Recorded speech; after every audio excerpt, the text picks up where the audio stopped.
نحمده ونصلي ونسلم على رسوله الكريم اما بعد فاعوذ بالله من الشيطان الرجيم بسم الله الرحمن الرحيم وَإِذَا رَأَوْكَ إِن يَتَّخِذُونَكَ إِلَّا هُزُوًا أَهَذَا الَّذِي بَعَثَ اللَّهُ رَسُولًا إِن كَادَ لَيُضِلُّنَا عَنْ آلِهَتِنَا لَوْلَا أَنْ صَبَرْنَا عَلَيْهَا وَسَوْفَ يَعْلَمُونَ حِينَ يَرَوْنَ الْعَذَابَ مَنْ أَضَلُّ سَبِيلًا۔ اور جب آپ کو دیکھتے ہیں تو آپ کو ٹھٹا مذاق بنا لیتے ہیں اور کہتے ہیں کہ کیا یہ وہ شخص ہے کہ جسے اللہ نے رسول بنا کر بھیجا ہے، اور کہتے ہیں قریب تھا کہ اگر ہم اپنے معبودوں پر ڈٹے نہ رہتے تو یہ رسول ہمیں ہمارے معبودوں سے بہکا دیتے۔ اور اللہ فرماتا ہے کہ ان قریب یہ جان لیں گے جب یہ عذاب دیکھیں گے کہ کون گمراہ تھا۔ اس آیت کریمہ میں اللہ رب العالمین نے اپنے محبوب علیہ الصلوۃ والسلام سے ارشاد فرمایا کہ جن مشرکین کے سامنے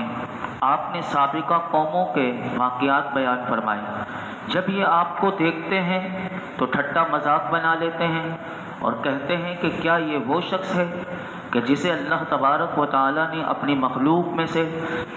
ہماری طرف رسول بنا کر بھیجا ہے۔ اس آیت میں مشرکین نے حضور علیہ الصلوۃ والسلام کی باتوں کا مذاق اڑایا، اور مذاق اڑانے میں اس حد تک بڑھ گئے کہ کہنے لگے کہ یہ جو جھوٹے معبود جن کی یہ پرستش کرتے تھے، کہنے لگے کہ اگر ہم اس کی عبادت پر ثابت قدم نہ رہتے تو قریب تھا کہ یہ نبی ہمیں ہمارے معبودوں سے بہکا دیتے۔ تو اس سے یہ بات تو معلوم ہوئی کہ قرآن کی اگر اس آیت میں غور کریں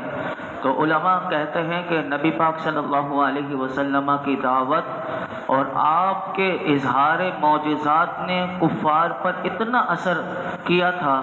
کہ وہ دین حق کو اس قدر اس نے واضح کر دیا تھا کہ کافر اس بات کا خود اقرار کر رہے ہیں کہ وہ اگر اپنی ہٹ دھرمی پر جمے نہ رہتے تو قریب تھا کہ بت پرستی چھوڑ دیتے۔ لیکن انہوں نے بت پرستی کیوں نہ چھوڑی؟ تو انہوں نے خود بتا دیا کہ ہم اپنے معبودوں پر جو جمے ہوئے ہیں یہ ہماری ہٹ دھرمی ہے، ورنہ ہم دین اسلام اختیار کر لیتے۔ تو خلاصہ کلام یہ ہوا کہ دین اسلام کی حقانیت ان پر خوب واضح ہو چکی تھی، اور جتنے شکوک و شبہات تھے میرے آقا علیہ الصلوۃ والسلام نے ان کے وہ سارے مٹا دیے تھے، لیکن وہ اپنی ہٹ دھرمی اور ضد کی وجہ سے وہ ایمان قبول کرنے سے محروم رہے۔ اگر آپ دیکھیں تو اگر تاریخ میں ہم دیکھتے ہیں تو ابو جہل بھی مانتا تھا کہ یہ نبی حق سچے ہیں، اور ان کا جو قرآن یہ پڑھ کر بتاتے ہیں وہ بھی سچا ہے، اسی لیے تو وہ چھپ چھپ کر کان لگا کر سنا کرتے تھے کیونکہ اس میں مٹھاس ایسی تھی۔ لیکن انہوں نے کیونکہ یہ کفر پر جمے رہے تو اللہ تبارک و تعالی نے ان کے کفر پر ڈٹے رہنے اور کفر پر جمے رہنے کی وجہ سے فرمایا ان قریب یہ لوگ آخرت کا عذاب دیکھیں گے تو اس وقت جان لیں گے کہ کون گمراہ تھا۔ اور کفار کی اس بات کا بھی اللہ تعالیٰ نے جواب دیا کہ جو انہوں نے کہی تھی کہ قریب ہے کہ یہ نبی ہمیں ہمارے خداؤں سے بہکا دے، تو فرمایا کہ یہ نبی کیا بہکائیں گے، تم خود بہکے ہوئے ہو، اور آخرت میں یہ تمہیں خود معلوم ہو جائے گا کہ تم نے میرے محبوب کی طرف جو بہکانے کی نسبت کی ہے وہ محض بیجا اور غلط ہے، تمہیں قیامت کے دن میں سب بتاؤں گا۔ آگے ارشاد فرمایا ارأیت من اتخذ الہہ ہوا افانت تکون علیہ وکیلا، کیا تم نے اس آدمی کو دیکھا کہ جس نے اپنی خواہش کو اپنا معبود بنا لیا، تو کیا تم اس پر نگہبان ہو؟ اس آیت میں اللہ رب العالمین نے فرمایا کہ جن لوگوں نے عقل کا چراغ جو اللہ نے سب کو دیا ہے، فرمایا جنہوں نے عقل کا چراغ بجھا دیا ہے، جو کسی قوی سے قوی دلیل کو ماننے کے لیے بھی تیار نہیں، جو حق کے نور کو دیکھ کر بھی